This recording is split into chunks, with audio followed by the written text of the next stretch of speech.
Selamat datang di alur cerita Donghua. Sebelum menonton, jangan lupa subscribe. Wajah Tantai Xuanzong suram dan menakutkan, mengetahui bahwa Ruyan Wuji sengaja mempermalukan dirinya. Tapi tidak ada cara lain selain menunggu di depan gerbang gunung. Angin gunung menderu, mengacak-acak rambut panjang Tantai Xuanzong, dan wajahnya yang hijau besi secara bertahap digantikan oleh cibiran. Dia memikirkan strategi Tan Yun, yang kini telah diterapkan. Dalam beberapa ratus tahun, Sekte Suci Huangfu akan menjadi lebih kuat. Pada saat itu, kebencian sebelumnya dan penghinaan hari ini akan dibalas dengan penghancuran Sekte Abadi. Hari sudah senja. Tes, kenapa Sekte Master Tantai belum memasuki misteri abadi? Apakah di sini menunggu Master Istana? Hahaha. Tiba-tiba, suara mengejek seorang wanita datang dari langit. Tantai Xuanzong, 9 kepala, Tan Yun dan murid lainnya melihat ke belakang dan melihat perahu roh terbang turun dari awan. Di depan perahu roh, kepala istana jiwa, Zhuge Yu, mencibir menatap orang-orang Huangfu Shengzong di puncak. Di belakangnya, wanita suci Nangong Yukin berdiri tegak. Kulit Nangong Yukin putih bersih, sangat indah, memancarkan temperamen yang mulia dan dingin, seperti gadis danau giok yang suci. Dia mengenakan gaun merah muda dari lantai ke langit-langit, yang mengikat sosoknya yang tinggi dengan indah, sutra hijau seperti air terjun yang tergantung di bahunya, keindahan seluruh orang itu mendebarkan, begitu indah sehingga hanya bisa mengagumi keajaiban pencipta. Hanya saja matanya menatap Tan Yun di puncak, matanya yang indah penuh dengan niat membunuh yang tak ada habisnya. Setelah kompetisi 4 keterampilan terakhir, ketika dia terluka parah dan sekarat, Zhuge Yu membawa kembali ke istana Shenhunxian. Menurut kata-kata Tan Yun, Zhuge Yu buru-buru memberi Nangong Yukin Zun dan tingkat tinggi, jiwa Guiyuan dan Nangong Yukin akan hidup. Namun, Zhuge Yu tidak memberi tahu Nangong Yukin, Tan Yun yang memberitahunya cara menyelamatkannya. Tentu saja, para murid yang berpartisipasi dalam kompetisi 4 keterampilan terakhir kali tidak diizinkan memberitahu Nangong Yukin. Setelah Nangong Yukin bangun, Zhuge Yu memberitahu bahwa dia dan Tan Yun sama-sama terluka dalam pertempuran yang menentukan, dan keduanya sekarat. Setelah mendengar ini, Nangong Yukin marah. Putuskan, tempat abadi adalah waktu kematian Tan Yun. Karena pertandingan besar dari 4 teknik, Istana Abadi Jiwa akhirnya memenangkan hadiah pertama. Oleh karena itu, Istana Jiwa memenuhi syarat untuk memasuki Tanah Abadi selama 3000 percobaan. Pada saat ini, di belakang Nangong Yukin, 2.999 murid laki-laki dan perempuan yang berpartisipasi dalam persidangan Dzogchen di alam jiwa janin, tatapan ganas, kejam, dan benci mereka tertuju pada Tan Yun. Karena Zhuge Yu memerintahkan kali ini dalam pengadilan Tanah Abadi, kita harus membunuh Tan Yun. Hehe, Tan Yun merasakan niat membunuh menyelimuti dirinya. Dia menatap murid-murid di belakang Nangong Yukin, mencibir dalam hatinya, tempat abadi adalah waktu kematianmu, kecuali jika kamu bersembunyi. Aku menangkapnya, jika tidak, aku akan membunuh ketika aku melihatmu. Adapun Nangong Yukin, meskipun Tan Yun merasakan niat membunuhnya terhadap dirinya, Tan Yun tidak bisa memiliki niat sedikit pun untuk membunuhnya. Karena Tan Yun ingat bahwa ketika dia menghadapi hidup dan matinya beberapa bulan yang lalu, dia jatuh di sampingnya dalam formasi pedang ilahi Hongmeng. Saat itu, saya melihat dia hampir mati, menangis dengan sakit hati, seolah-olah saya akan kehilangan orang terdekat. Sejak saat itu, Tan Yun memutuskan untuk mencari tahu penyebabnya. Apa yang terjadi antara dirinya dan Nangong Yukin? Apakah ini kehidupan lampau atau kehidupan ini? Oleh karena itu, Tan Yun tidak akan membunuh Nangong Yukin, setidaknya dia tidak akan pernah membunuhnya sampai dia menemukan sumber kesedihan yang tak dapat dijelaskan seperti itu. Zhuge Yu menerbangkan perahu roh ke bawah di samping perahu suci Huangfu Shengzong di puncak. Tantai Xuanzong melirik Zhuge Yu dengan dingin, lalu menoleh dan mengabaikannya. Zhuge Yu mendengus dingin, lalu menatap Tan Yun dengan muram. Pada saat ini, dua murid Sekte Abadi yang duduk bersila di bawah prasasti batu gerbang gunung segera berdiri dengan hormat dan membungkuk dan berkata, "Junior hormat Tuan Istana Zhuge, harap tunggu sebentar. Tuan Sekte saya akan segera datang."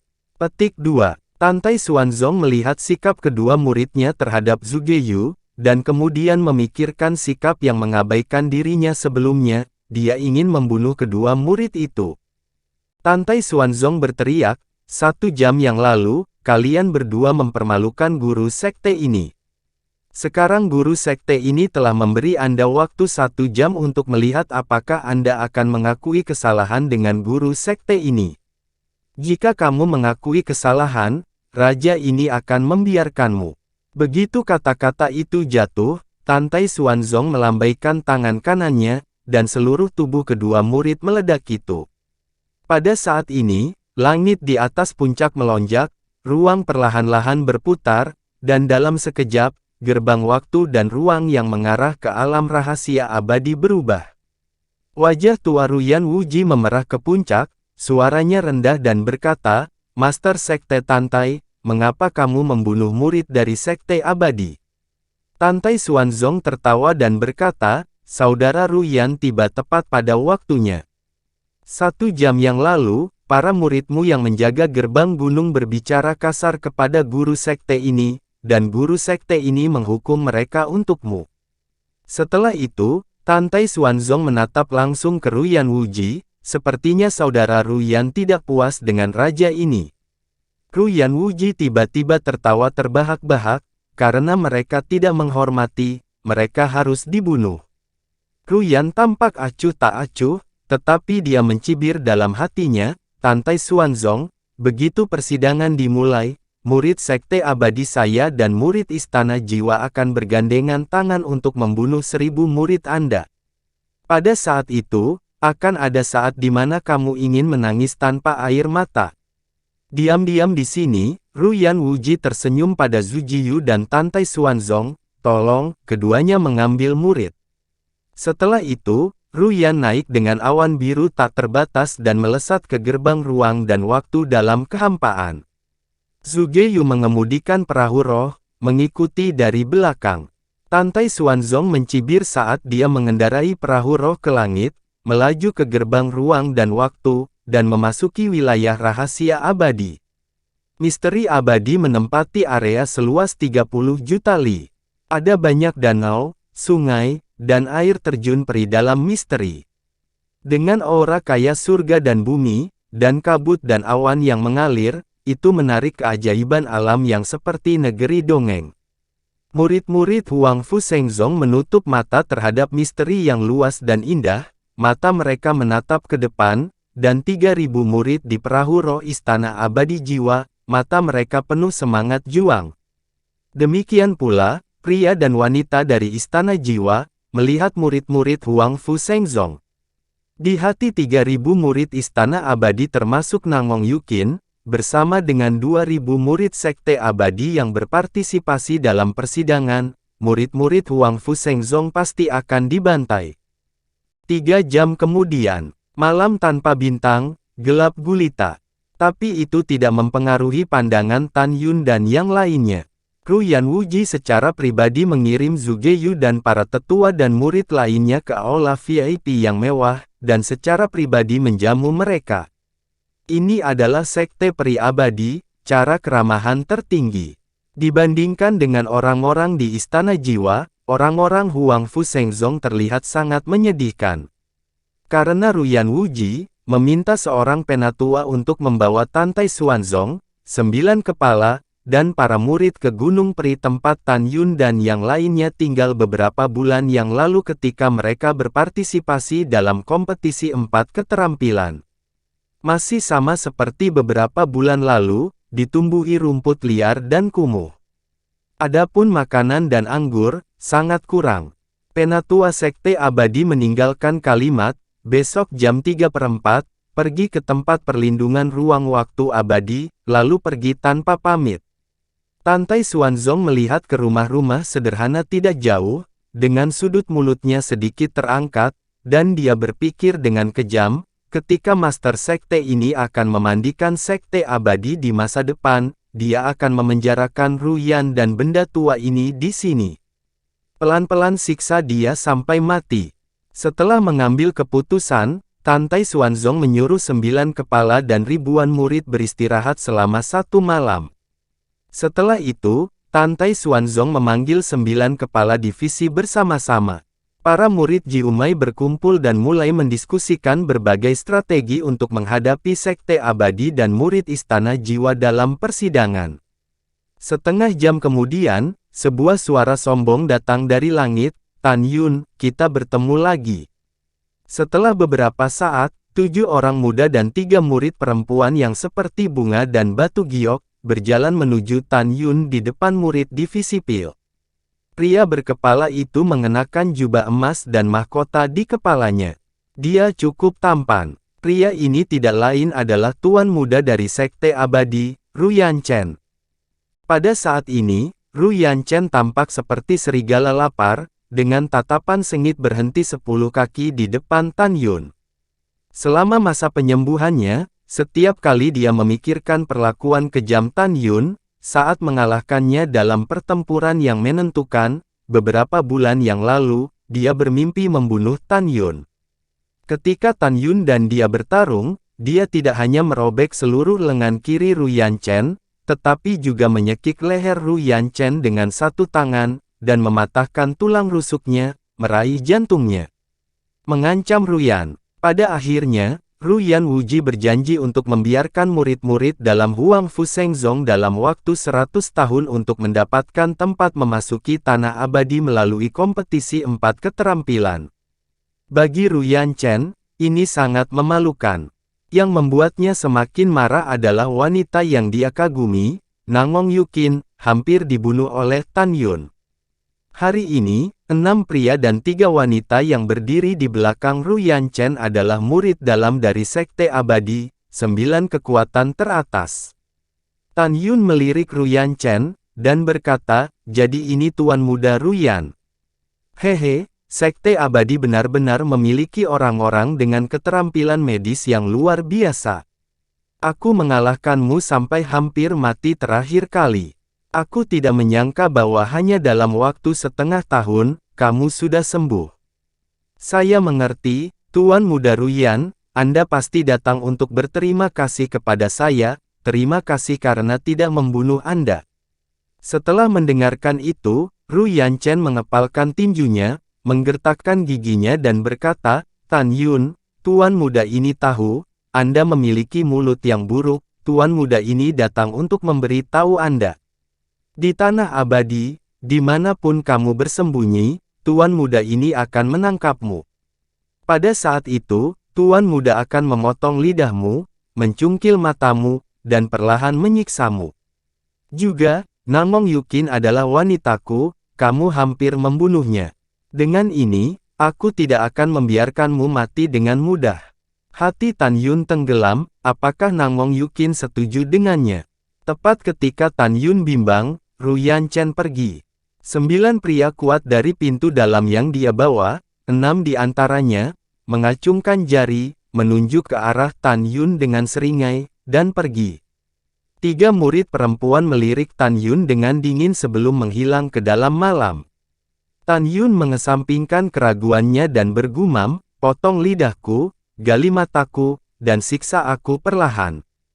Hahaha. Keesokan harinya, saat fajar, tempat perlindungan ruang waktu abadi terletak di sisi barat gerbang bagian dalam Sekte Abadi, di antara pegunungan yang menjulang 500 mil jauhnya. Tempat suci ruang waktu memiliki radius ribuan meter, dan ada meteorit ruang waktu berwarna merah di lapangan. Di tengah ruang waktu Sanktuari, ada platform tinggi melingkar dengan radius 100 meter. Di tepi timur Suaka Duniawi, ada 3 menara batu giok dengan ketinggian 100 meter. Di gedung Giok No. 1, Ruyan Wuji dan ratusan tetua dari pintu dalam dan pintu abadi dari Sekte Abadi sedang duduk. Di kursi No. 2 Yulou, Zugeyu dan 9 tetua dari gerbang dalam istana jiwa duduk di antara mereka. Di kursi Yulou ketiga, Tantai Xuanzong duduk dengan tenang. Duduk di sampingnya adalah 9 kepala suku termasuk Sen Subing dan Murong Sishi. Pada saat ini, di bawah platform tinggi melingkar dari suaka waktu dan ruang abadi, 3.000 murid istana jiwa yang dipimpin oleh Nangwong Yukin berdiri dengan tenang. Seperti yang kita semua tahu, istana jiwa menggunakan teknik kultivasi ganda untuk mengendalikan sekte. Oleh karena itu, di antara 3.000 murid yang berpartisipasi dalam uji coba tanah abadi, ada sebanyak 1.000 pasang. Di sisi kanannya, ada 2.000 murid laki-laki dan perempuan dari sekte abadi yang berpartisipasi dalam persidangan. Di sebelah paling kanan, ada 1.000 murid Huang Fu Shengzong termasuk Tan Yun. Yang terakhir dari 3 murid sekte kuno, lebih dari 2 juta murid dalam sekte abadi, semuanya tiba. Pada saat ini, Ru Yan Wuji di Yulou bangkit dari kursi, dan suara lama bergema di ruang waktu abadi yang besar. Hari ini ada di sini lagi, hari persidangan tanah abadi setiap 3 tahun, raja ini penuh dengan harapan untuk persidangan para murid sekte kedua dan istana pertama. Seperti yang kita semua tahu, jurang pemakaman dewa di tanah abadi adalah rumah harta sekte abadi saya, dan ada harta langka surga dan bumi yang tak terhitung jumlahnya di dalamnya. Tanah abadi adalah medan perang kedua para dewa di zaman kuno. Itu juga merupakan situs dewa keadilan dan dewa kejahatan. Tanah abadi suci. Benua hukuman surgawi kita dapat memiliki kemakmuran dan kemakmuran hari ini, dan itu semua sebagai imbalan atas kehidupan dewa keadilan. Sekarang, dengan perintah raja ini, semua orang mengheningkan cipta selama 3 napas dan menunjukkan rasa hormat tertinggi kepada para dewa. Begitu suara itu jatuh, Ru Yan Wuji berlutut terlebih dahulu dan menutup matanya. Setelah itu, para tetua dari sekte abadi, Tantai Xuanzong, 9 kepala, Zujiyu dan para tetua lainnya dari istana jiwa, semua berlutut, menutup mata mereka dan terdiam. Di bawah menara giok, lebih dari 2 juta murid sekte abadi, dan 6.000 murid dari 3 sekte kuno di bawah platform melakukan hal yang sama. Pada saat ini, Tan Yun merasakan ledakan sakit hati. Karena dewa keadilan yang mati di tanah abadi adalah mantan bawahan Tan Yun, raksasa liar, dewa liar. Terima kasih sudah menonton, sampai jumpa di episode selanjutnya. Jangan lupa subscribe, like, dan nyalakan loncengnya. Sampai jumpa.